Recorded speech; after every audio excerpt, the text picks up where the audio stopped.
Página 1. Debates contemporáneos en filosofía de la ciencia, Christopher y Koch, 2004. 0.0. Introducción, ¿qué es la filosofía de la ciencia? Cristóbal y Koch. ¿Qué es la filosofía de la ciencia? Es la aplicación de métodos filosóficos a problemas filosóficos tal como surgen en el contexto de las ciencias. Esa no es una respuesta particularmente útil tal como esta, pero al menos nos permite dividir nuestra pregunta original en partes. ¿Cuáles son los métodos de la filosofía? ¿Qué son los problemas filosóficos?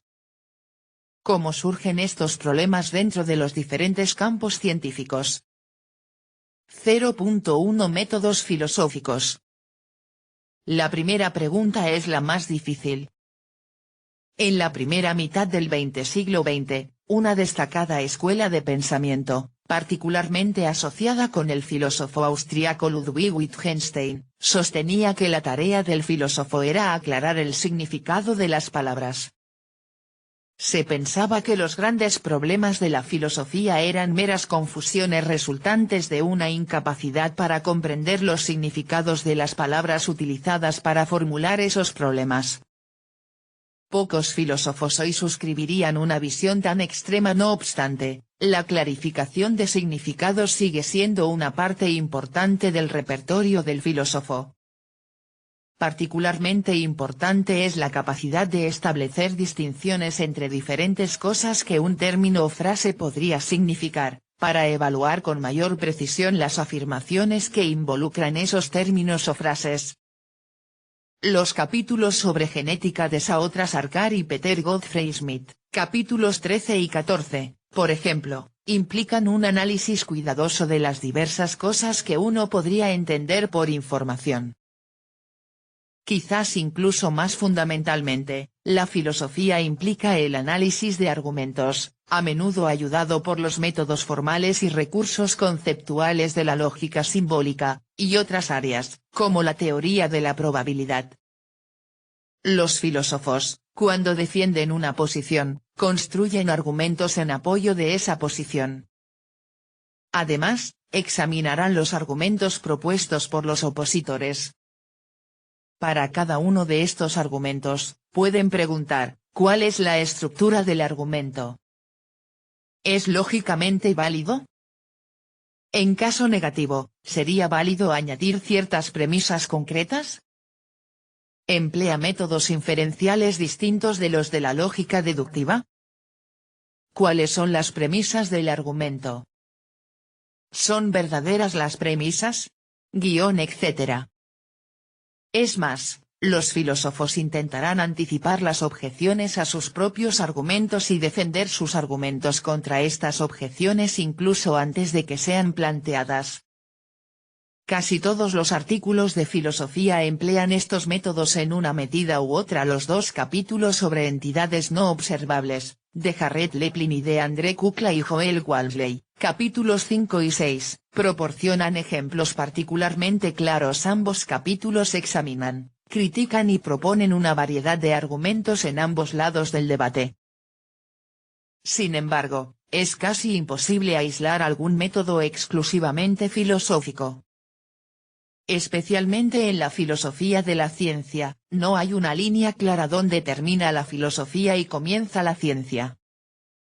Si bien pocos, pero aún algunos filósofos realmente realizan experimentos, muchos filósofos harán uso libremente de hallazgos empíricos para respaldar sus posiciones. Consideremos, por ejemplo, los capítulos 15 y 16 de Peter K. Reuters, James Woodward y Fiona Cowie. Estos capítulos abordan la pregunta, ¿es la mente un sistema de módulos moldeados por la selección natural? Se trata de cuestiones filosóficas tradicionales, como la relación entre la mente y el cerebro implica un análisis cuidadoso del concepto módulo, pero también requiere la consideración de resultados empíricos en psicología, así como cuestiones teóricas en biología evolutiva. Al igual que los científicos empíricos, los filósofos a veces construyen modelos matemáticos de los fenómenos que buscan comprender. En su capítulo sobre confirmación científica, capítulo 3, Patrick Maher utiliza la teoría de la probabilidad para construir una relación matemática que, sostiene Maher, captura características importantes de la relación entre la teoría científica y la evidencia empírica. Entonces, en general, parece que los filósofos están dispuestos a emplear casi cualquier herramienta que pueda arrojar luz sobre los problemas filosóficos. 0.2 Problemas filosóficos. Es difícil decir qué hace que un problema sea filosófico. Sin embargo, hay ciertos conjuntos de problemas que, durante los últimos 2 milenios y medio, han llegado a ser vistos como problemas paradigmáticamente filosóficos. 3 áreas centrales de preocupación son la ética, la epistemología y la metafísica. Esta no es de ninguna manera una lista exhaustiva, una lista más completa tendría que incluir la estética, el estudio del arte y la belleza, la lógica, la filosofía social y política, las filosofías del lenguaje, la mente y la religión, sin mencionar la filosofía de la ciencia, y la historia de la filosofía. No obstante, las áreas centrales de la ética, la epistemología y la metafísica se cruzan con todas estas ramas de la filosofía en términos generales, estas 3 áreas cubren gran parte del campo de la filosofía. La ética se ocupa de cuestiones del bien y del mal, tanto de la moralidad de tipos específicos de conducta como de cuestiones más fundamentales relativas a las fuentes últimas del valor moral. La epistemología se ocupa de la naturaleza del conocimiento y la creencia, qué es el conocimiento y cómo se distingue de la mera creencia. ¿Cuáles son las fuentes del conocimiento? ¿Qué constituye una creencia justificada? La metafísica es la más difícil de caracterizar a grandes rasgos, implica el examen de conceptos que juegan un papel fundamental en otras áreas de la filosofía y en otras disciplinas. Por ejemplo, las cuestiones metafísicas fundamentales para la ética involucran conceptos como el libre albedrío y la naturaleza de la identidad personal. 0.2.1 Cuestiones éticas en la ciencia. Las cuestiones éticas pueden surgir de varias maneras dentro del contexto científico. Lo más obvio es que la innovación técnica puede crear nuevas posibilidades cuyo estatus moral necesita evaluación. Por ejemplo, solo recientemente ha sido posible clonar mamíferos grandes como las ovejas. Puede que pronto sea tecnológicamente posible clonar seres humanos. En el momento de escribir este artículo, hay informes sin fundamento de que esto ya ha sucedido. Mucha gente reacciona con horror ante la idea de la clonación humana. Reacciones similares se encontraron con otras formas de reproducción asistida tecnológicamente, como la inseminación artificial y la fertilización in vitro. ¿Qué hay de malo, si es que hay algo, en crear una copia genética de un ser humano? ¿Supera esto los posibles beneficios de la clonación como forma de tecnología reproductiva, especialmente para individuos o parejas que no tienen otra opción? Obviamente, los teóricos éticos como Aristóteles, Kant y Mill no fueron capaces de anticipar este tipo de cuestiones al desarrollar sus teorías morales. Otro conjunto de cuestiones surge en relación con el tratamiento de sujetos experimentales. Presumiblemente, las partículas subatómicas que se ven obligadas a seguir trayectorias muy estrechas solo para ser aniquiladas en un supercolisionador no sufren ningún daño moralmente relevante. Los experimentos con seres humanos, o incluso con animales no humanos, son más problemáticos.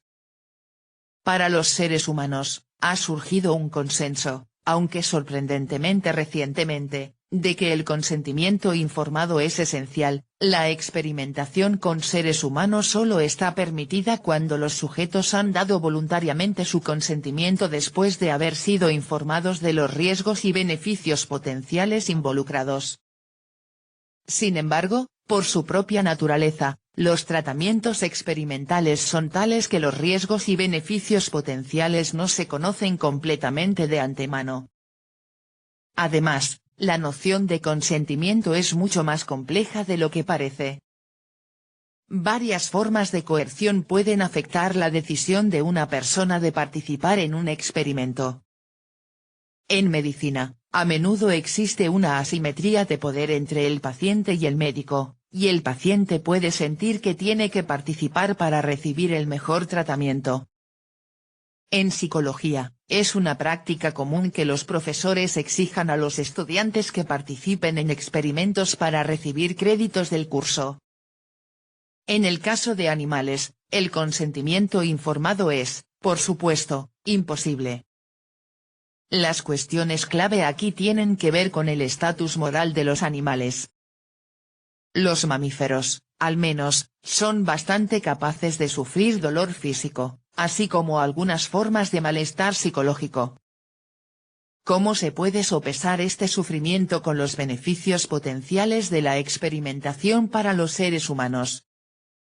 Recientemente, ha habido considerable preocupación por la situación de las mujeres y las minorías en las ciencias. No cabe duda de que la profesión científica ha discriminado a las mujeres, así como a los miembros de minorías raciales y religiosas, de diversas maneras. Quizás lo más obvio es que ha habido barreras considerables que impidieron a las mujeres y a las minorías seguir carreras científicas, tomando una forma extrema, por ejemplo, en la expulsión de judíos de puestos científicos en la Alemania nazi. Algunos han argumentado que la exclusión de esas voces alternativas ha perjudicado a la ciencia al reducir su visión. Para dar solo un ejemplo más de cuestiones éticas relativas a la ciencia, recordemos que la investigación científica cuesta dinero. La financiación necesaria para apoyar la investigación científica proviene de un fondo finito, y la decisión de financiar un proyecto de investigación es inevitablemente una decisión de retener fondos de otros proyectos, tanto dentro como fuera de la ciencia. ¿Cómo se toman estas decisiones? ¿Cómo podemos evaluar el valor financiero de la investigación pura en comparación con la atención sanitaria, la educación, la defensa y otras necesidades? ¿Cómo podemos evaluar el valor financiero de un proyecto de investigación frente a otro completamente diferente? ¿Deberían estas decisiones ser tomadas únicamente por científicos o deberían participar en ellas ciudadanos no especializados? En caso de ser esto último, ¿qué forma adoptaría la participación laica?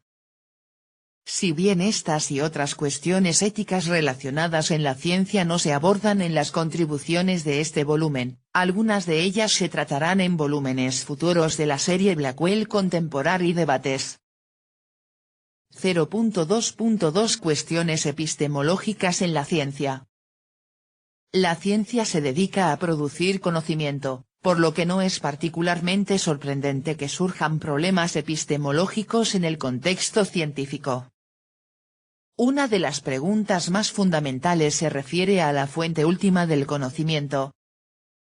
El empirismo sostiene que todo nuestro conocimiento del mundo se deriva de la experiencia sensorial. Si quieres saber cómo es el mundo, tienes que salir y mirar, o escuchar, sentir, oler o saborear. Es un poco complicado decir qué se entiende por conocimiento del mundo, pero existe un contraste intencionado con, por ejemplo, el conocimiento de las matemáticas o la lógica. El empirismo está más estrechamente asociado con tres filósofos británicos de los siglos XVII y XVIII, John Locke, George Berkeley y David Hume. Locke, especialmente, sostenía que la experiencia es la fuente última de todas nuestras ideas.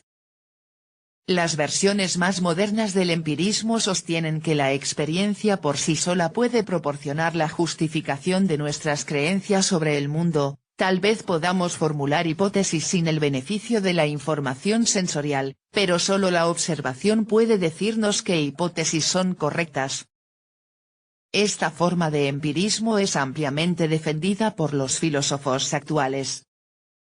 El empirismo se contrasta con mayor frecuencia con el racionalismo. Este punto de vista, asociado más fuertemente con los filósofos del siglo XVII. René Descartes, Gottfried Leibniz y Benedict de Spinoza, sostiene que la razón humana es la fuente última de conocimiento.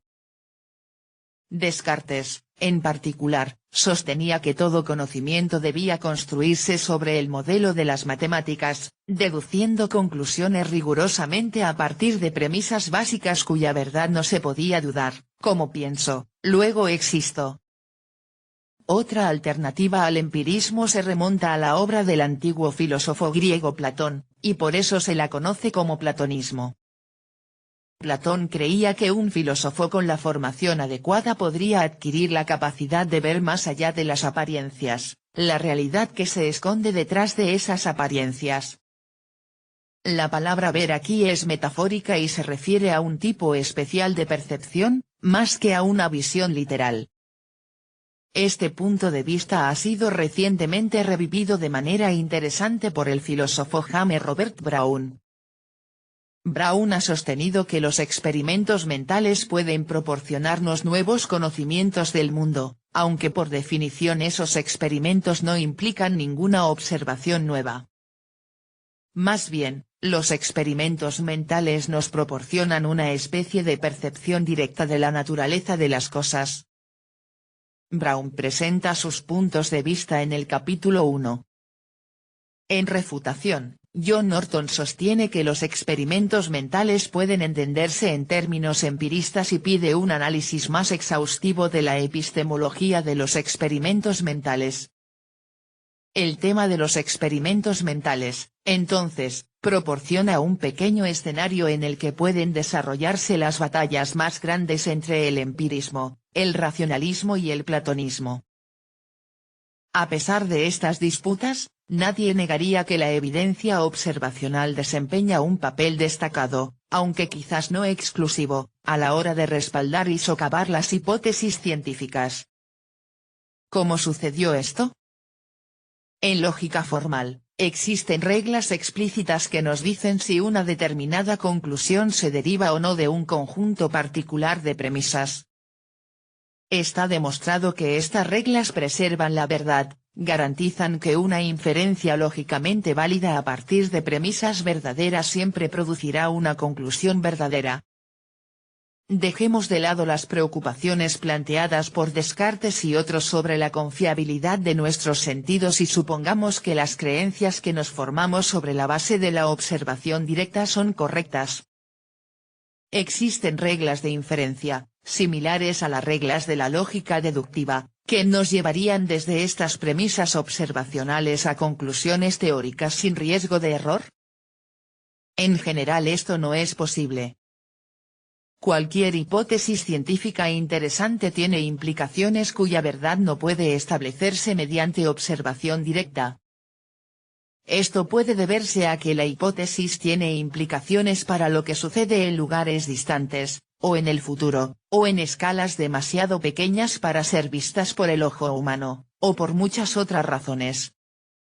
Por tanto, hay pocas esperanzas de que seamos capaces de deducir simplemente la verdad de las hipótesis y teorías científicas a partir de observaciones del mismo modo que en lógica se pueden deducir conclusiones a partir de sus premisas.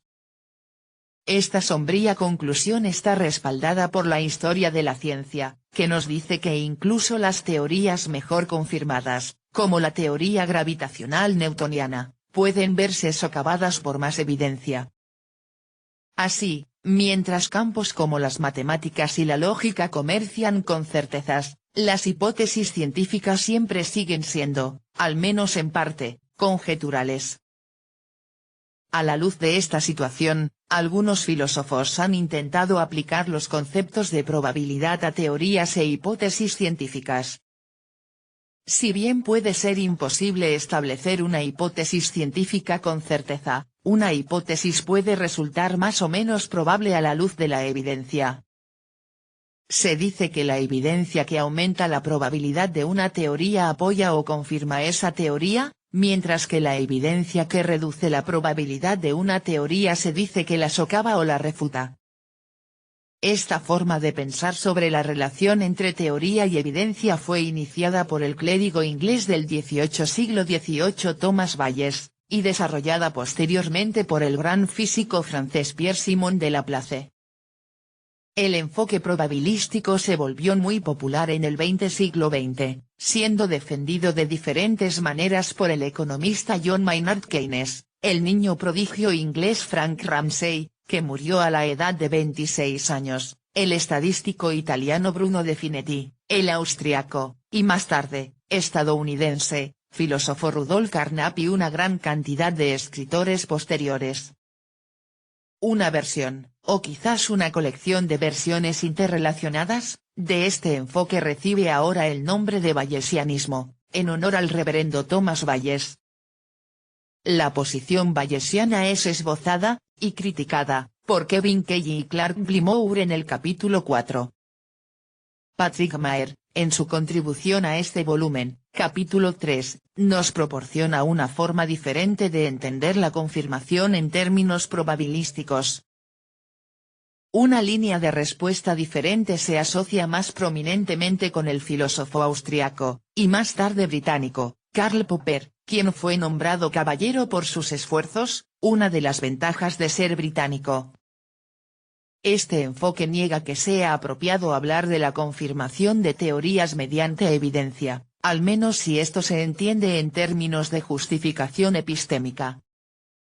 El proceso mediante el cual los científicos someten sus teorías a pruebas empíricas no es un proceso mediante el cual buscan justificar la creencia en esa teoría. El método científico, más bien, consiste en formular hipótesis, someterlas a pruebas empíricas y descartar, o al menos modificar, aquellas hipótesis que no se ajustan a los resultados. Es posible que este proceso nos lleve eventualmente a la verdad, o al menos a una verdad parcial, pero en ningún momento los datos empíricos recopilados hasta ese momento proporcionarán razones para creer en ninguna de las hipótesis que quedan. Kevin Kelly y Clark Gilmour, los autores del capítulo 4, presentan su propia explicación de la investigación científica que comparte el escepticismo de Popper sobre la idea de que los datos puedan respaldar parcialmente una conclusión general. Como señalamos anteriormente, una de las razones por las que existe una brecha entre la evidencia observacional y la teoría científica es que esta última a menudo hace afirmaciones sobre entidades que no son observables. Son especialmente problemáticas las afirmaciones científicas sobre entidades no observables. Preguntas de este tipo son centrales en debates milenarios entre realismo y antirrealismo. Tales debates surgen en muchas áreas diferentes de la filosofía, aquí nos ocuparemos del realismo científico y el antirrealismo, en contraposición, por ejemplo, al realismo moral y al antirrealismo, y pueden adoptar diversas formas. A veces los debates son de naturaleza metafísica. George Berkeley sostenía que nada puede existir sin ser percibido, aunque Dios percibe muchas cosas que los humanos no perciben. A veces los debates son semánticos. Miembros del Círculo de Viena, una escuela de filosofía con sede en Viena en las décadas de 1920 y 1930, sostuvieron que las declaraciones que aparentemente se referían a entidades no observables debían reconstruirse en términos de las consecuencias empíricas de esas declaraciones. Nos ocuparemos aquí de una forma epistémica del debate realismo/antirrealismo. En el capítulo 5, Jared Leplin sostiene que la evidencia observacional puede, al menos a veces, proporcionarnos bases para creer en entidades no observables, y en al menos algunas de las afirmaciones que las teorías científicas hacen sobre esas entidades. Más específicamente, Leplin sostiene que las teorías son particularmente dignas de nuestra creencia cuando realizan con éxito predicciones novedosas. André Kukla y Joel Walsley, capítulo 6, cuestionan este argumento. 0.2.3 Cuestiones metafísicas en la ciencia. Tres de los conceptos más importantes que aparecen en todas las ciencias son los de derecho, causalidad y explicación. Comencemos con la ley. Casi todas las ramas de la ciencia tienen principios básicos denominados leyes. En física existen la ley de Snell, la ley de Boyle-Charles, las leyes cero, primera y segunda de la termodinámica, las leyes de movimiento y gravitación de Newton, etc.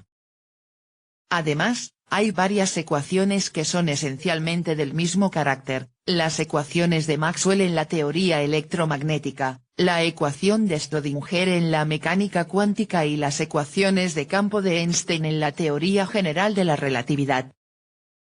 En biología tenemos las leyes de Mendel y la ley de Hardy-Weinberg en economía, la ley de Gresham y la ley de la oferta y la demanda.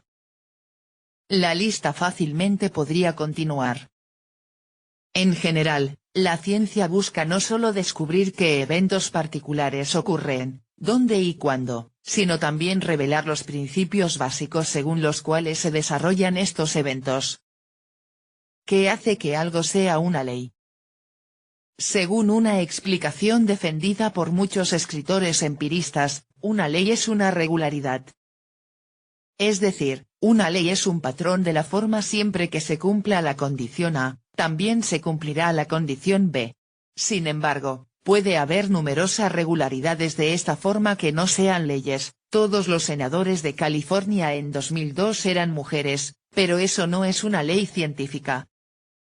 Se han ofrecido varias propuestas para discriminar las leyes verdaderas de esas generalizaciones accidentales, por ejemplo, las leyes deben ser totalmente generales y no hacer referencia específica a ningún individuo, lugar o época en particular, pero ninguna ha sido ampliamente aceptada. Otro problema es que muchas de las leyes de la ciencia no son regularidades universales. Hay, por ejemplo, ciertos tipos de genes, distorsionadores de la segregación, que no obedecen la ley genética de la segregación aleatoria.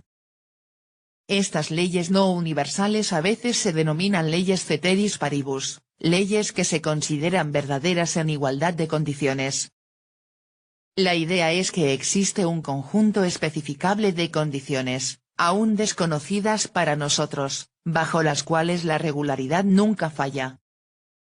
Si estas condiciones se incorporan a la condición A en la formulación siempre que se cumpla la condición A, también se cumplirá la condición B, entonces se restablecerá la regularidad perfecta.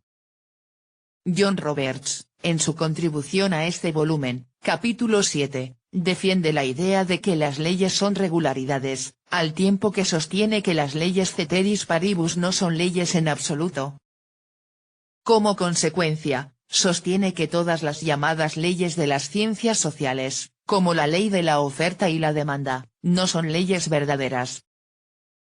Un enfoque muy diferente para comprender las leyes, asociado principalmente con el filósofo australiano David Armstrong, considera que las leyes comprenden relaciones de necesidad que se dan entre propiedades, en lugar de entidades individuales.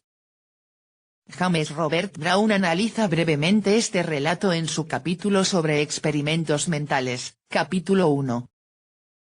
Harold Kincaid, capítulo 8, sostiene que al menos algunas leyes sirven para seleccionar ciertos tipos de tendencia causal. El concepto de causalidad está estrechamente relacionado con el de derecho. Según una opinión, alguna vez ampliamente aceptada, un evento A causa otro evento B en el caso de que B siga a A como una cuestión de derecho. Obviamente, esta explicación de la causalidad heredará los problemas descritos anteriormente en relación con la comprensión de las leyes. Además, esta explicación de la causalidad no será muy esclarecedora si las leyes, a su vez, deben entenderse en términos de causalidad. Incluso dejando de lado estas preocupaciones, persisten varios problemas. Consideremos, por ejemplo, la explosión del transbordador espacial Challenger en 1986. Una de las causas de este desafortunado suceso fue la congelación de la junta tórica de goma utilizada para evitar fugas de combustible. Existen leyes que garanticen que siempre que una junta tórica se congele, y también se cumplen varias otras condiciones, ¿un transbordador espacial explotará? Ciertamente no hemos encontrado tales leyes y, sin embargo, creemos que la congelación de la junta tórica causó la explosión. Por lo tanto, podemos proporcionar evidencia de la verdad de las afirmaciones causales, incluso cuando esa misma evidencia no respalda una ley subyacente. O supongamos que lamo un cono de helado en un día soleado, tras lo cual los fotones rebotan en el cono a una velocidad de, aproximadamente, 300.000 km por segundo. Ciertamente, de las leyes de la física se desprende que cada vez que lamo un cono de helado en un día soleado, los fotones rebotarán en el cono precisamente a esa velocidad. Sin embargo, lamer el helado no tuvo nada que ver con esto, habría sucedido independientemente de si lamí el cono o si tontamente lo vi derretirse sin siquiera lamerlo. Por tanto, la sucesión legal no parece ser necesaria ni suficiente para la causalidad. En respuesta a estos problemas, se han desarrollado varios enfoques alternativos de la causalidad. Tanto Phil Dewey, capítulo 9, como Jonathan Schaffer, capítulo 10, analizan algunas de estas alternativas. El propio Dewey piensa que A causa B cuando están conectados por un proceso causal, cierto tipo de proceso físico que se define en términos de leyes de conservación. Jonathan Schaffer, en su capítulo, sostiene que muchas causas no están tan conectadas con sus efectos. El tercer concepto interrelacionado es el de explicación. A principios del siglo XX, el físico francés Pierre Duhem afirmó que la física, y, por extensión, la ciencia en general, no puede ni debe explicar nada. El propósito de la física era proporcionar un sistema simple y económico para describir los hechos del mundo físico. La explicación, por el contrario, pertenecía al dominio de la religión, o quizás de la filosofía. Los científicos de una época anterior, como Sir Isaac Newton, no habrían sentido la necesidad de mantener la ciencia separada de la religión y la filosofía, pero hacia 1900 aproximadamente, se consideró que esto era esencial para un progreso genuino en la ciencia. Sin embargo, este destierro de la explicación por parte de la ciencia parece basarse en una confusión. Si preguntamos, ¿por qué explotó el transbordador espacial Challenger? Podríamos querer decir algo como, ¿por qué le suceden cosas tan horribles a personas tan valientes y nobles? Sin duda, esta es una cuestión de religión o filosofía, más que de ciencia. Pero en lugar de eso podríamos querer decir, ¿cuáles fueron los eventos que condujeron a la explosión y los principios científicos que conectan esos eventos con la explosión? Parece totalmente apropiado que la ciencia intente responder a este tipo de preguntas. Muchos enfoques para comprender la explicación científica son paralelos a los enfoques de causalidad. El filósofo germano-estadounidense Karl Empel, que ha hecho más que nadie para poner el concepto de explicación en el centro del escenario de la filosofía de la ciencia, sostuvo que explicar por qué ocurrió algún evento es mostrar que tenía que ocurrir, a la luz de experiencias anteriores, acontecimientos y las leyes de la naturaleza. Esto está estrechamente relacionado con la explicación de la causalidad de la sucesión legal descrita anteriormente, y hereda muchos de los mismos problemas. Wesley Salmon, un filósofo estadounidense cuya carrera abarcó la segunda mitad del siglo XX, fue uno de los principales críticos del enfoque de Empel y defendió una explicación más explícita de la explicación en términos de causalidad, que debe entenderse en términos de procesos causales. La visión de Salmon sobre la explicación está, por lo tanto, estrechamente relacionada con, y de hecho es un antecesor de, la explicación de la causalidad de Dewey. Por lo tanto, es potencialmente vulnerable al tipo de objeciones planteadas en el capítulo 10 de Schaffer. Un tercer enfoque, desarrollado con mayor detalle por Philip Kitcher, identifica la explicación con la unificación. Por ejemplo, la teoría gravitacional de Newton se puede aplicar a fenómenos tan diversos como las órbitas planetarias, las mareas, la caída de cuerpos en la Tierra, los péndulos, etc. Al hacerlo, muestra que estos fenómenos aparentemente dispares son en realidad solo aspectos del mismo fenómeno, la gravitación. Es la capacidad de la teoría gravitacional para unificar los fenómenos de esta manera lo que la hace explicativa. Si bien ninguno de los capítulos de este volumen trata específicamente el problema de analizar el concepto de explicación, el tema de la explicación científica se analiza en varios de ellos, especialmente en los capítulos 5, 6, 7, 8, 10 y 11. 0.3 Las ciencias. Además de los problemas descritos anteriormente, que surgen dentro de la ciencia en general, hay una serie de problemas que surgen dentro del contexto de disciplinas científicas específicas. 0.3.1 Matemáticas.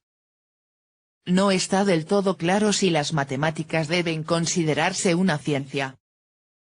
Por un lado, las matemáticas ciertamente no son una ciencia empírica, los matemáticos no realizan experimentos y el conocimiento matemático no se adquiere mediante la observación del mundo natural. Por otro lado, las matemáticas son sin duda la más precisa y rigurosa de todas las disciplinas. Además, en algunas áreas de la ciencia, como la física teórica, suele ser difícil decir dónde terminan las matemáticas y comienza la ciencia. Un matemático especializado en geometría diferencial y un físico teórico que estudia la gravitación bien pueden estar trabajando en el mismo tipo de problemas, aunque con diferentes convenciones de notación. Los científicos de muchas disciplinas resuelven ecuaciones y demuestran teoremas, a menudo a un nivel muy abstracto. Las preguntas más fundamentales de la filosofía de las matemáticas son ¿cuál es el tema de las matemáticas y cómo adquirimos conocimiento sobre ellas? Tomemos un caso muy simple, la aritmética se trata de números. ¿Qué son los números? No son cosas del mundo físico, como planetas, células o cerebros. Tampoco sabemos nada de ellos observando su comportamiento. Por supuesto, puede ayudar a nuestra comprensión de la aritmética jugar con bloques o canicas. Si pones 2 canicas en una bolsa vacía y luego otras 3, habrá 5 canicas en la bolsa. Pero sería realmente muy extraño considerar esta es una prueba empírica de la hipótesis de que 2 más 3 igual 5. Por supuesto, el método estándar para adquirir conocimientos en matemáticas es la prueba. Los teoremas se deducen de axiomas matemáticos. Lo que muestra entonces una prueba es que el teorema es verdadero si los axiomas son verdaderos. Pero, ¿cómo sabemos si los axiomas son verdaderos? No podemos derivarlos de otros axiomas, so pena de una regresión infinita. No podemos evaluar su verdad mediante la observación. Una forma de abordar este problema es afirmar que los axiomas matemáticos no son verdaderos ni falsos en ningún sentido absoluto, sino que solo sirven para definir ciertos tipos de sistemas matemáticos. Por ejemplo, desde este punto de vista, los postulados de Euclides no son afirmaciones sobre ninguna cosa física, sino que sirven para definir la noción abstracta de una geometría euclidiana. Solo se puede decir que los teoremas que se derivan de estos axiomas son verdaderos en la geometría euclidiana. En geometrías no euclidianas, estos teoremas pueden resultar falsos. Se puede utilizar un sistema matemático para modelar un sistema físico particular, y es una cuestión empírica si el modelo se ajusta o no, pero es una cuestión independiente de si las matemáticas en sí son verdaderas.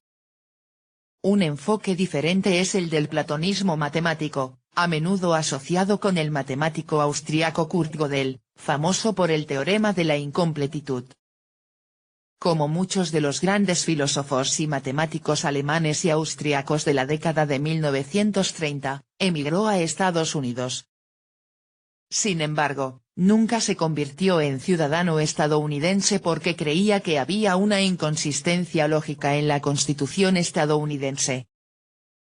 Según el platonismo, Las entidades matemáticas son en cierto sentido reales, hay un reino abstracto en el que viven los números, los conjuntos, los triángulos escalenos y las funciones no diferenciables. A veces se hace referencia a este reino metafóricamente como el cielo de Platón. Podemos adquirir conocimiento de este reino por medio de una especie de conocimiento matemático. La prueba matemática se convierte entonces en una herramienta para ampliar nuestro conocimiento más allá de la base elemental de las proposiciones matemáticas que podemos ver como verdaderas. Aunque esta colección no tiene capítulos específicamente dedicados a la filosofía de las matemáticas, James Robert Brown defiende una visión platónica de las matemáticas en el capítulo 1.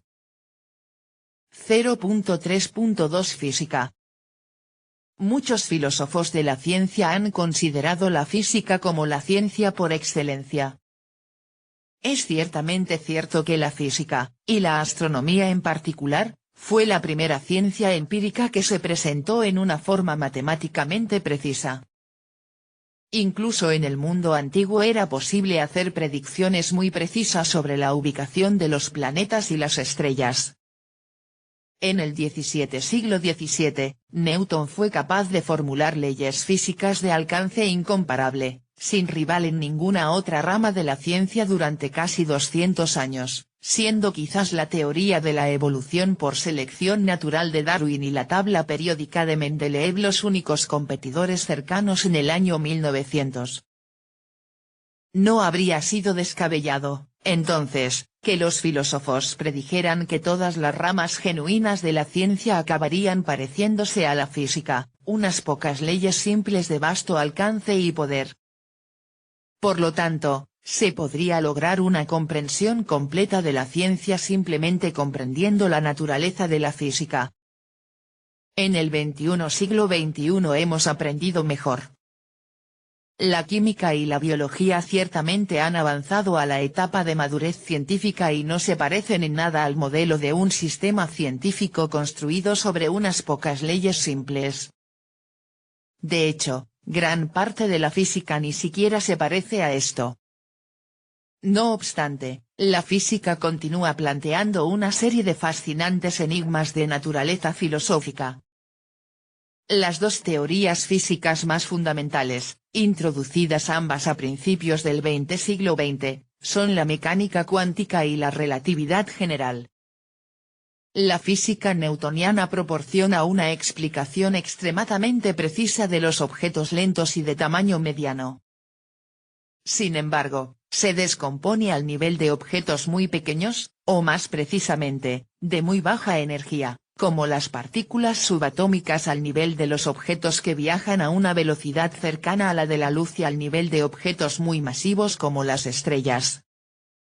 La mecánica cuántica describe el comportamiento de objetos muy pequeños, la relatividad especial describe el comportamiento de objetos muy rápidos y la relatividad general, que incluye la relatividad especial, describe objetos muy masivos.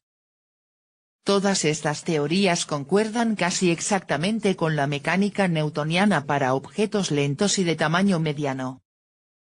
Sin embargo, hasta el momento no se conoce ninguna manera de incorporar la mecánica cuántica y la relatividad general en una teoría unificada. Dentro de la mecánica cuántica, el enigma conceptual más importante tiene que ver con la naturaleza de la medición. Según la teoría matemática de la mecánica cuántica, extraordinariamente precisa en sus predicciones, existen dos reglas diferentes que describen el comportamiento de los sistemas físicos. La primera regla, la ecuación de Schrödinger, describe una transición de estados continua y determinista. Esta regla se aplica a un sistema a menos que esté siendo medido. Cuando se mide un sistema, entra en vigor una nueva regla, que lleva el nombre de Max Born. La regla de Born describe una transición discontinua e indeterminista. Cuando se mide un sistema, se dice que colapsa hacia un nuevo estado, y la teoría solo nos proporciona probabilidades de su colapso hacia un estado en lugar de otro. Pero, ¿cómo sabe un sistema que se está midiendo? ¿Por qué no podemos tratar el sistema original, junto con el aparato de medición, cualquiera que sea el sistema físico utilizado para realizar la medición, como un gran sistema que obedece la ecuación de Schrödinger? ¿Y qué es una medida? No puede ser simplemente una interacción física cualquiera, de lo contrario, cualquier sistema de múltiples partículas estaría colapsando todo el tiempo. El físico y premio Nobel Eugene Wigner creía incluso que la conciencia humana es el ingrediente especial que provoca el colapso. Otros han sostenido que el colapso es solo una ilusión. Entonces, en el contexto de la mecánica cuántica, el concepto de medición es particularmente desconcertante. La relatividad general plantea una serie de preguntas interesantes sobre la naturaleza del espacio y el tiempo. Entre 1714 y 1716, Samuel Clarke, un seguidor cercano de Sir Isaac Newton, participó en una detallada correspondencia con Gottfried Leibniz. Se cree que el propio Newton pudo haber intervenido en la redacción de las cartas de Clarke. La estrategia de Clarke de escribir una respuesta final después de la muerte de Leibniz en 1716 ciertamente olía a venganza de Newton. Debatieron muchas cuestiones diferentes, incluida la naturaleza del espacio y el tiempo. Según la teoría de Newton, la aceleración tiene tipos particulares de causas y efectos. Esto parece implicar que existe una distinción entre aceleraciones verdaderas y meramente aparentes. Si salto de un avión, con un paracaídas, aceleraré hacia el suelo a un poco menos de 10 metros por segundo. Pero desde mi punto de vista, parece que es el suelo el que se acerca a mí a ese ritmo. Sin embargo, de hecho, solo uno de nosotros, yo, está sujeto a una fuerza suficiente para producir esa aceleración. Newton, y por tanto Clarke, pensó que esto requería la existencia de un espacio absoluto. El verdadero movimiento de uno era el cambio de ubicación en el espacio absoluto, independientemente de lo que pudieran estar haciendo otros objetos. Leibniz, por el contrario, sostenía que los únicos movimientos verdaderos eran los movimientos de los objetos entre sí. El espacio absoluto no era más que una abstracción matemática utilizada para modelar los distintos movimientos relativos. Las teorías de la relatividad especial y general de Einstein añaden nuevas dimensiones a este viejo debate. Por un lado, la relatividad general muestra que se pueden formular las leyes de la física en relación con cualquier marco de referencia, no importa qué objetos consideramos en movimiento y cuáles en reposo. Esto parecería socavar la razón central de Newton para creer en un espacio y un tiempo absolutos. Por otro lado, en el marco de la relatividad general, la materia, o más concretamente, la energía, interactúa con el espacio-tiempo. Dado que, en la teoría de la relatividad, el espacio y el tiempo están íntimamente unidos, nos referimos a espacio-tiempo en lugar de espacio y tiempo por separado. La distribución de la masa-energía afecta la estructura del espacio-tiempo, y la estructura del espacio-tiempo determina cómo se mueven los objetos. Se moverán entre sí. Entonces, en este marco, el espacio y el tiempo parecen capaces de interactuar causalmente con la materia, lo que ciertamente sugiere que tienen algún tipo de realidad física. La relatividad general también introduce algunas posibilidades físicas nuevas e interesantes, como el colapso de estrellas masivas en agujeros negros. Quizás lo más intrigante es que la relatividad general parece ser consistente con la existencia de curvas causales cerradas, que parecerían admitir la posibilidad de algún tipo de viaje en el tiempo. Obviamente, tal posibilidad presenta serios desafíos a nuestra comprensión normal de la naturaleza del tiempo. Un importante derivado de la teoría general de la relatividad es la cosmología contemporánea, incluida la bien confirmada hipótesis del Big Bang. Por supuesto, Cualquier teoría que aborde cuestiones como los orígenes y el destino final del universo trae consigo una serie de preguntas filosóficas. Otra área de la física que plantea interesantes problemas filosóficos es la termodinámica, desarrollada en la primera mitad del siglo XIX por Clausius, Carnot, Kelvin y otros. Este trabajo recibió nuevos fundamentos físicos gracias al trabajo en mecánica estadística de la segunda mitad del siglo XIX, especialmente por parte de Maxwell y Boltzmann. De las tres leyes básicas de la termodinámica, la segunda es, con diferencia, la más interesante desde el punto de vista filosófico. Dice que la entropía de un sistema físico puede aumentar, pero nunca disminuir. La entropía, de manera muy informal, es la cantidad de desorden en un sistema.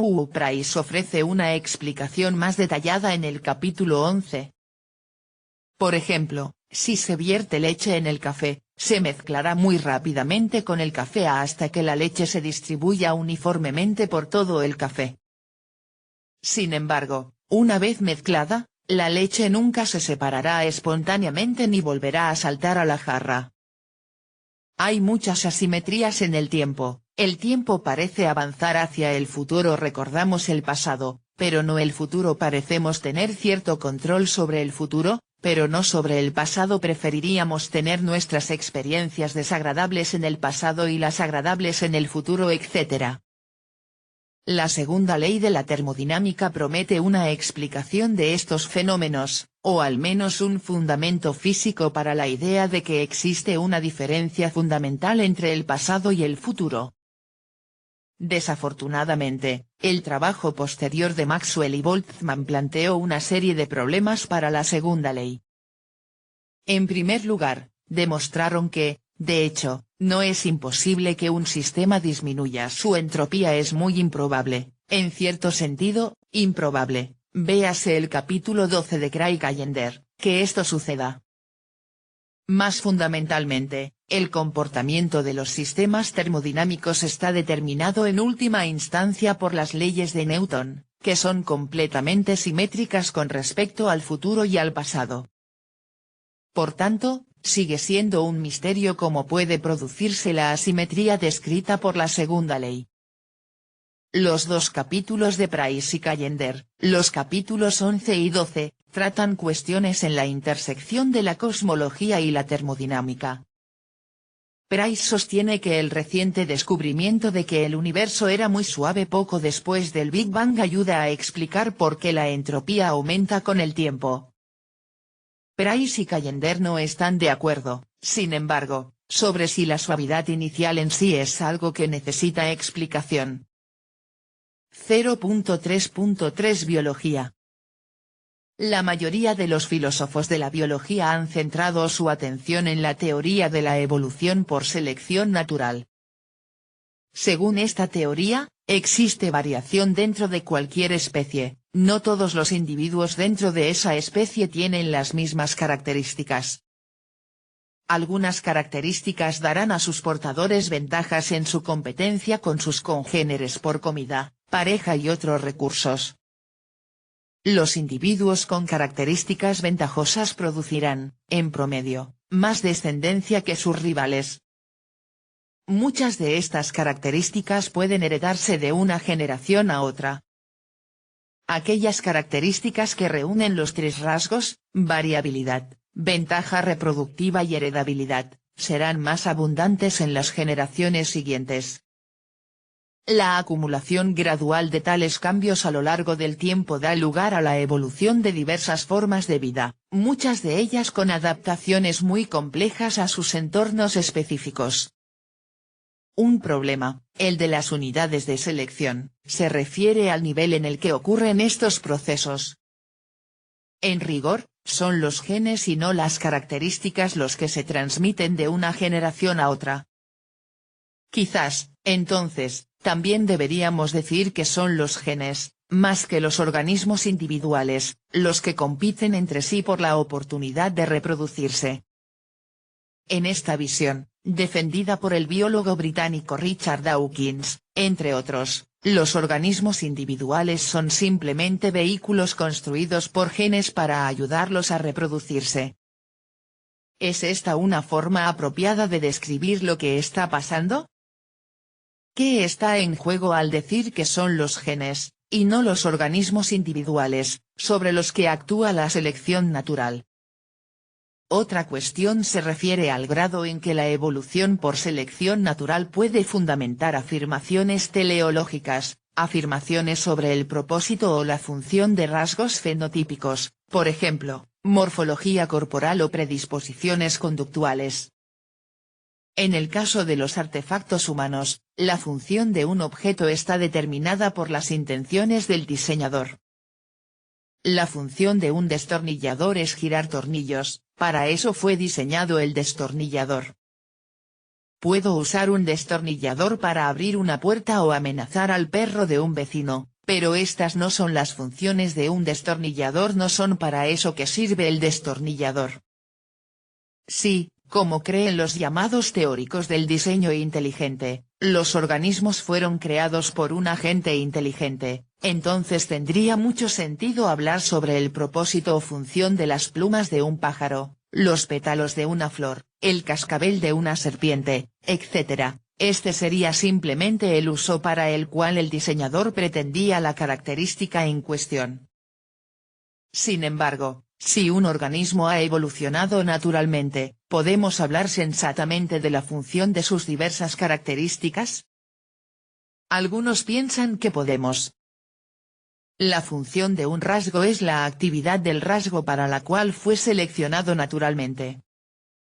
El corazón se utiliza a menudo como ilustración.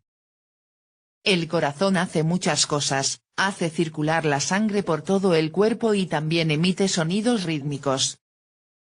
El segundo efecto es beneficioso, al menos en los seres humanos, permite diagnosticar fácilmente diversas enfermedades cardíacas, pero es gracias al primer efecto, y no al segundo, que los organismos con corazón pudieron reproducirse con éxito en el pasado. Así, la circulación de la sangre, más que la producción de ruidos rítmicos, es función del corazón. Una cuestión relacionada se refiere a la viabilidad del adaptacionismo como estrategia de investigación en biología evolutiva.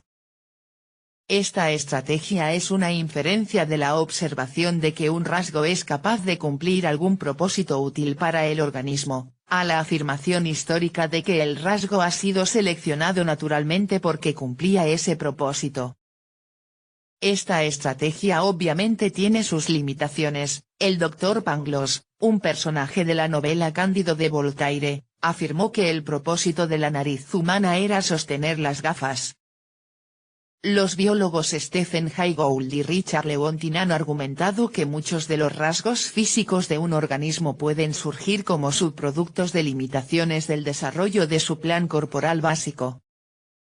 El mentón humano es un ejemplo estándar, simplemente no hay manera de conseguir una laringe, un esófago, una lengua capaz de hablar y una mandíbula lo suficientemente fuerte para masticar sin que nos regalen un mentón.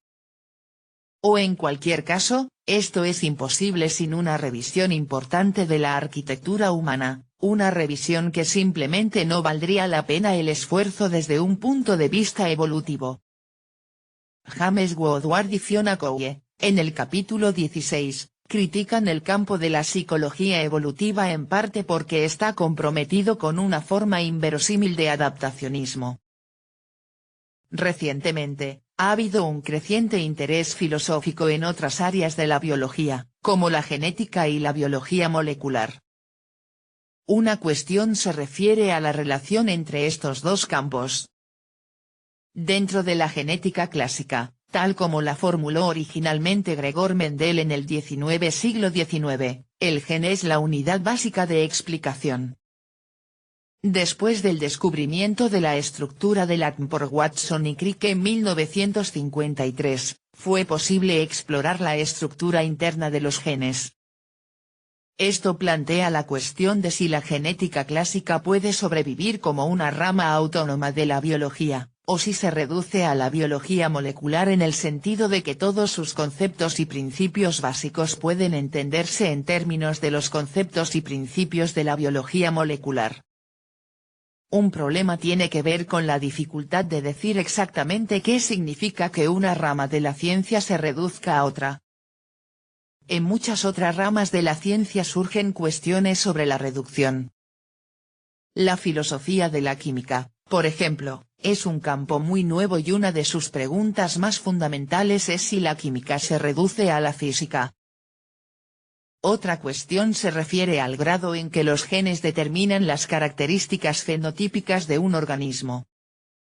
Todos los investigadores coinciden en que tanto los factores genéticos como los ambientales desempeñan algún papel aquí y uno u otro puede desempeñar un papel más importante en diferentes rasgos. No obstante, algunos han argumentado que los genes tienen un papel distintivo, si no decisivo, que desempeñar.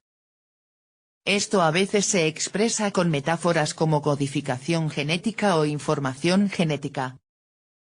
La idea es que los genes codifican información para rasgos fenotípicos de la misma manera que las cadenas de puntos y guiones codifican palabras en código Morse. En genética, las palabras no estarían formadas por puntos y rayas, sino por nucleótidos. En los capítulos 13 y 14, Saotra Sarkar y Peter Godfrey Smith debaten la utilidad de esta metáfora. 0.3.4 Psicología. La naturaleza de la mente humana ha sido durante mucho tiempo una preocupación de los filósofos. René Descartes argumentó en el siglo XVII que la mente y el cuerpo son distintos. De hecho, están hechos de sustancias completamente diferentes. Esto creó un problema para Descartes, porque también sostenía que la materia física solo podía actuar o ser afectada por el contacto con otra materia física. ¿Cómo es posible entonces que el mundo físico afecte la mente, como lo hace cuando formamos creencias sobre el mundo sobre la base de la observación? ¿Cómo es posible que la mente afecte al mundo físico, como lo hace cuando formamos voliciones que resultan en los movimientos de nuestros cuerpos? Este es el infame problema mente-cuerpo. Dentro de la filosofía existe un subcampo denominado filosofía de la mente que se ocupa de este y otros problemas sobre la naturaleza de la mente. Cuando la exploración de estas cuestiones entra en contacto con la psicología empírica, entramos en el ámbito de la filosofía de la psicología y, por tanto, de la filosofía de la ciencia.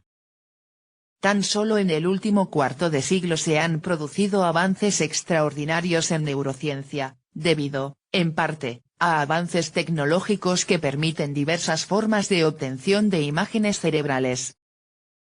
La exploración empírica de la actividad neuronal que tiene lugar cuando los seres humanos realizan diversas tareas mentales parecería tener una relación obvia con el problema mente-cuerpo. Si existe una interfaz entre la mente y el cuerpo, seguramente está en el cerebro. El propio Descartes creía que tenía lugar en la glándula pineal. Sin embargo, no está claro si la nueva comprensión del cerebro nos está dando algo más que más cuerpo, más conocimiento del mundo físico y si estamos más cerca de dar el salto a través de la brecha mente-cuerpo. No obstante, la neurociencia nos ha enseñado mucho sobre la mente que tiene un interés filosófico considerable. Por ejemplo, nos ha enseñado sobre el papel de las emociones en la toma de decisiones racional y sobre las formas en que nuestras concepciones de nosotros mismos pueden verse alteradas. El nuevo campo emergente de la neurofilosofía explora estas conexiones entre la filosofía y la neurociencia. A principios del siglo XX, surgió un nuevo campo interdisciplinario llamado ciencia cognitiva a partir de las disciplinas de la psicología, la filosofía, la informática y la lingüística. Este campo fue impulsado, en parte, por una admiración general por los avances logrados en la informática. Una computadora es una entidad física formada por una vasta red de transistores, hechos de silicio dopado e integrados en chips, todos alojados en un recipiente de metal y plástico, y que requieren electricidad para funcionar. En teoría, puede ser posible comprender operaciones específicas realizadas por una computadora en este nivel práctico. Pero las operaciones de una computadora también pueden entenderse en un nivel más abstracto, en términos de los programas que ejecuta. La idea rectora detrás de la ciencia cognitiva era que la mente es al cerebro lo que el software de computadora es al hardware. El cerebro a veces se describe como "guetuare". Entonces, debería ser posible comprender las operaciones de la mente a un nivel computacional más abstracto. Esta forma de pensar sobre la mente humana está estrechamente asociada con el funcionalismo, la visión de que un estado mental particular, como la creencia de que hoy lloverá, debe identificarse en términos de su papel dentro del programa general. Incluso más que en otras ramas de la ciencia, a menudo resulta difícil decir dónde termina la filosofía de la psicología y dónde comienza la psicología propiamente dicha. Esto se debe, en parte, a que dentro de la psicología académica hay un fuerte énfasis en la experimentación y la recopilación de datos. Lo mismo ocurre en la neurociencia. Si bien los psicólogos individuales prueban y defienden hipótesis sobre procesos mentales particulares, hay una escasez de teorías de nivel superior para unificar y explicar todos los diversos hallazgos empíricos. En gran medida, los filósofos han llenado el vacío, desempeñando efectivamente el papel de psicólogos teóricos. Una posible teoría unificadora dentro de la psicología es la psicología evolutiva. Según este punto de vista, la mente consta de un gran número de módulos especializados. Un módulo realiza una tarea específica y lo hace relativamente aislado de lo que sucede en el resto del cerebro. El sistema visual parece encajar en esta descripción, se ocupa específicamente de la interpretación de la información recopilada por la retina, y lo hace en gran medida sin la influencia de datos procedentes, por ejemplo, de otros sistemas sensoriales. Lo que resulta más controvertido es que se dice que muchas otras tareas se realizan mediante módulos. Algunos psicólogos evolutivos sostienen, por ejemplo, que estamos equipados con un módulo de detección de tramposos, para identificar a aquellas personas que explotan las normas de interacción social para obtener una ventaja injusta. Estos módulos evolucionaron para resolver problemas particulares que enfrentaron nuestros antepasados en un entorno bastante diferente al nuestro. Se cree que esta perspectiva evolutiva nos proporciona un marco explicativo útil para pensar en diversos rasgos mentales.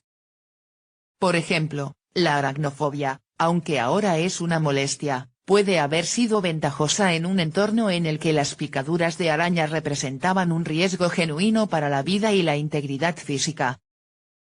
En el capítulo 15, Peter Carruthers defiende esta imagen de la mente humana, mientras que James Woodward y Fiona Cowie, capítulo 16, se muestran muy escépticos tanto respecto de los métodos como de las conclusiones de la psicología evolutiva. 0.3.5 Las ciencias sociales. Ciencias sociales es un término amplio que abarca varios campos diferentes, especialmente la sociología y la economía, pero también incluye partes de las ciencias políticas, la antropología y la lingüística. Una cuestión central es si las ciencias sociales son genuinamente científicas. En general, las ciencias sociales no hacen el tipo de predicciones precisas que puedan compararse claramente con los resultados de la observación. Hay dos razones principales para esto. La primera es la enorme complejidad de los sistemas estudiados por los científicos sociales. La física de partículas requiere una enorme cantidad de formación y conocimientos matemáticos, sin duda, pero cuando uno intenta explicar y predecir el comportamiento de partículas individuales, quizás incluso indivisibles, no es tan sorprendente que a veces sea posible hacerlo con gran precisión. Incluso los compuestos orgánicos más simples son sustancialmente más complejos que eso, un organismo vivo simple considerablemente más complejo que eso, y un cerebro humano mucho más complejo aún. Redes sociales e instituciones formadas por un gran número de seres humanos. Bueno, hemos recorrido un largo camino desde las partículas subatómicas. Los científicos sociales estudian sistemas complejos cuyas unidades básicas literalmente tienen mente propia. Una segunda razón relacionada por la que la predicción es tan difícil en las ciencias sociales es que es muy difícil encontrar o crear sistemas sociales en los que se puedan ignorar casi todos los factores. No es sorprendente que la astronomía fuera la primera ciencia predictiva exitosa. Los objetos bajo estudio, a todos los efectos, se ven afectados únicamente por la gravedad. Sin duda, la Tierra está sujeta a una ligera presión del Sol, tiene un campo magnético e interactúa con partículas cargadas que flotan en el espacio, etc. Pero estos otros factores tienen un efecto tan pequeño en el movimiento de la Tierra que se pueden ignorar sin peligro. En física experimental, es posible aislar un pequeño número de fuerzas significativas protegiendo cuidadosamente el sistema experimental de fuentes de influencia no deseadas. Por el contrario, incluso cuando los científicos sociales son capaces de identificar algunos de los factores más importantes que afectan la evolución de una economía, institución social o práctica cultural, simplemente hay demasiadas fuerzas potencialmente perturbadoras como para anticiparse. Los desastres naturales, las guerras extranjeras, las epidemias, las crisis políticas, los avances tecnológicos e incluso las idiosincrasias personales pueden descarrilar, y normalmente lo hacen, incluso los procesos sociales mejor comprendidos. Además, en las ciencias sociales, las consideraciones prácticas y éticas suelen prohibir el tipo de protección artificial que tiene lugar en la física experimental. Estos dos factores se combinan para hacer que las predicciones precisas, a diferencia de las predicciones sobre tendencias generales, sean prácticamente imposibles en la mayoría de las áreas de las ciencias sociales. Por supuesto, algunos sistemas físicos, como el clima de la Tierra, también son enormemente complejos, y tampoco somos muy buenos para hacer predicciones sobre ellos. Y algunas áreas de las ciencias sociales, por ejemplo, la microeconomía, al menos a veces tratan con sistemas que están en una escala manejable. Un desafío relacionado al estatus científico de las ciencias sociales afirma que la ciencia apunta al descubrimiento de leyes y que no puede haber leyes genuinas de las ciencias sociales. Especialmente en el tercer cuarto del siglo XX, se creía que las leyes eran esenciales tanto para la explicación como para la confirmación mediante evidencia. En sus contribuciones a este volumen, capítulos 7 y 8, John Roberts y Harold Kincaid abordan la cuestión de si pueden existir leyes sociocientíficas. Kincaid afirma que las ciencias sociales pueden tener leyes que tienen el mismo carácter, al menos algunas de, las leyes de la física.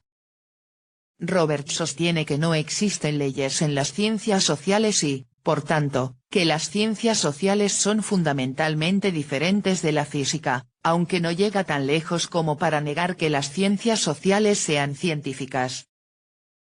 Un tipo diferente de desafío al estatus de las ciencias sociales surge de la afirmación de que las ciencias sociales están en gran medida involucradas en la interpretación. Los antropólogos, en particular, suelen estar interesados en el simbolismo involucrado en ciertos rituales sociales, el significado oculto que se esconde detrás del propósito nominal de la actividad. Esto implica interpretar las prácticas de una cultura, de la misma manera que un psicoanalista podría interpretar un sueño para descubrir su significado oculto. Kincaid aborda este desafío en el capítulo 8. El campo de la economía plantea un tipo diferente de preocupación. Los principios básicos de ese campo son en gran medida a priori. Estos principios establecen reglas sobre cómo debe comportarse un individuo o una empresa, bajo el supuesto de que están interesados en maximizar su propio bienestar. En el caso de las empresas, el bienestar se identifica efectivamente con el beneficio financiero. En el caso de los seres humanos, al menos se habla de la idea de que el dinero no lo es todo. Estas reglas se utilizan luego para determinar cómo se comportarán esos individuos y empresas en el mercado, los precios a los que estarán dispuestos a comprar y vender bienes, los riesgos financieros que estarán dispuestos a asumir, etc. Las predicciones derivadas de estos principios se aplican luego a situaciones económicas reales, a pesar de que, en última instancia, se basan en supuestos puramente a priori sobre la naturaleza de los agentes económicos. Este enfoque plantea interrogantes sobre la epistemología de la economía, en particular, parece chocar con la doctrina empirista de que nuestro conocimiento del mundo surge en última instancia de nuestra experiencia. Sin embargo, recientemente ha habido un interés creciente en la economía conductual y experimental, que intenta reunir evidencia empírica sobre el comportamiento económico de los agentes reales. De hecho, el Premio Nobel de Economía de 2002 fue otorgado a dos pioneros en esta área. Además de estas cuestiones relativas al estatus científico de las ciencias sociales, los campos de la economía y las ciencias políticas se superponen e influyen en áreas de la ética y la filosofía social y política. Por ejemplo, las cuestiones éticas sobre la forma más justa de distribuir bienes dentro de una sociedad no pueden divorciarse completamente de las cuestiones económicas sobre los efectos de distribuir bienes de diferentes maneras. Puede ser, por ejemplo, que distribuir bienes sobre la base de la productividad, en lugar de simplemente dividirlos equitativamente, por ejemplo, pueda producir un sistema de incentivos para la productividad que beneficie a todos, o al menos a la mayoría, de los miembros de esa sociedad. 0.4 Conclusión. Si bien esta breve descripción general solo ha arañado la superficie, espero que proporcione al lector una idea del tipo de cuestiones que comprenden la filosofía de la ciencia.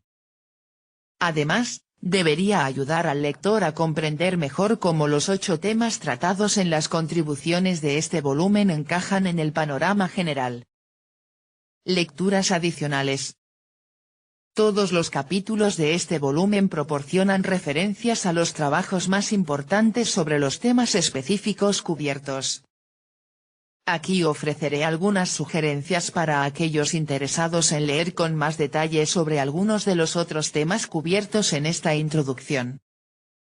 Hay varias buenas antologías que contienen algunas de las contribuciones más significativas a la filosofía de la ciencia. Entre los mejores se encuentran Balasov y Rosenberg, 2002, Kurdangover, 1998, Klenke y otros.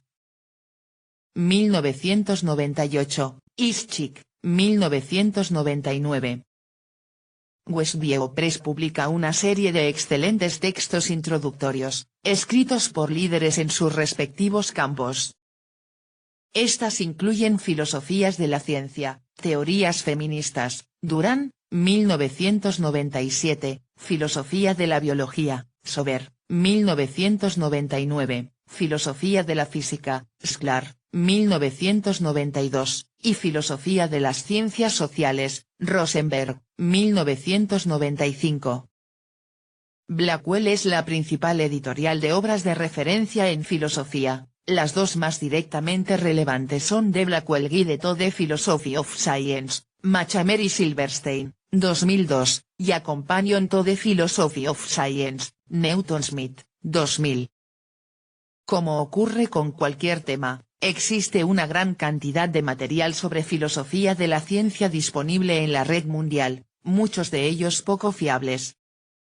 Un recurso destacado es la Enciclopedia de Filosofía de Stanford, en http://plato.stanford.edu, Salta, 1995.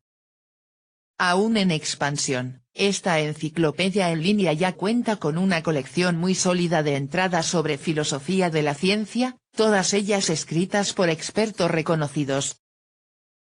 Cohen y Weyman, de próxima publicación, es otro volumen de la serie Blackwell Contemporary Debates, que trata cuestiones de ética aplicada. Este volumen contendrá pares de capítulos sobre clonación y derechos de los animales. Los ensayos emparejados tendrán prácticamente el mismo formato que las contribuciones a este volumen. Munson, 1999, es una excelente colección de algunos de los trabajos más importantes en bioética, con extensas introducciones y discusiones del editor. Esta antología se encuentra ahora en su 6ª edición y se actualiza periódicamente. La 4ª edición, 1991, está ahora disponible en formato de bolsillo para el mercado masivo. Blackwell tiene varios trabajos de referencia en bioética, incluidos Cuse y Singer, 2001, y Frey y Weyman, 2003. Kitcher, 2001, es un interesante debate sobre el lugar de la ciencia en una sociedad democrática, incluyendo una evaluación de diversas estrategias para la financiación de la investigación científica. Kahn, 2002, es una excelente antología de las obras de los grandes filósofos. Contiene, entre otras cosas, extractos de las obras de Platón, Descartes, Spinoza, Leibniz, Locke, Berkeley y Hume, incluidas algunas de sus obras más importantes en epistemología. Actualmente se encuentra en su 6ª edición, pero las ediciones anteriores también incluirán estas obras. Salmon, 1990, ofrece una excelente visión general del trabajo sobre explicación científica en el siglo XX. Shapiro, 2000, ofrece una buena visión general de las cuestiones centrales de la filosofía de las matemáticas. Albert, 1992, es un libro escrito de manera interesante que explica la estructura básica de la mecánica cuántica de la manera más sencilla posible y proporciona una evaluación crítica de varios intentos de resolver el problema de la medición. Sklar, 1974, de alcance casi enciclopédico, proporciona una excelente visión general de los problemas relacionados con la naturaleza del espacio y el tiempo.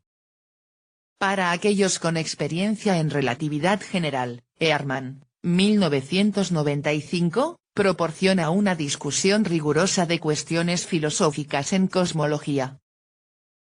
Sober, 1994, contiene una excelente selección de artículos importantes en filosofía de la biología, incluidos artículos sobre las unidades de selección, funciones, adaptacionismo y la reducción de la genética a la biología molecular. Sterelny y Griffiths, 1999, proporcionan una buena introducción a algunas de las cuestiones más importantes de la filosofía de la biología. Kahn, 2002, incluye muchas de las discusiones clásicas sobre el problema mente-cuerpo, incluidas las meditaciones de Descartes. Churland, 1996, es un debate muy legible sobre cuestiones filosóficas relacionadas con la neurociencia Bethel y otros. 2001, recopila una serie de artículos importantes sobre el tema. Clark, 2001, es una buena introducción a las cuestiones filosóficas de la ciencia cognitiva, mientras que Augelan, 1997, contiene varios artículos clásicos sobre el tema. Blackwell también publica A Companion to Cognitive Science, Bethel y Graham, 1998. Para la filosofía de las ciencias sociales, Martin Imcintire, 1994, contiene algunos de los trabajos más importantes. Página 18.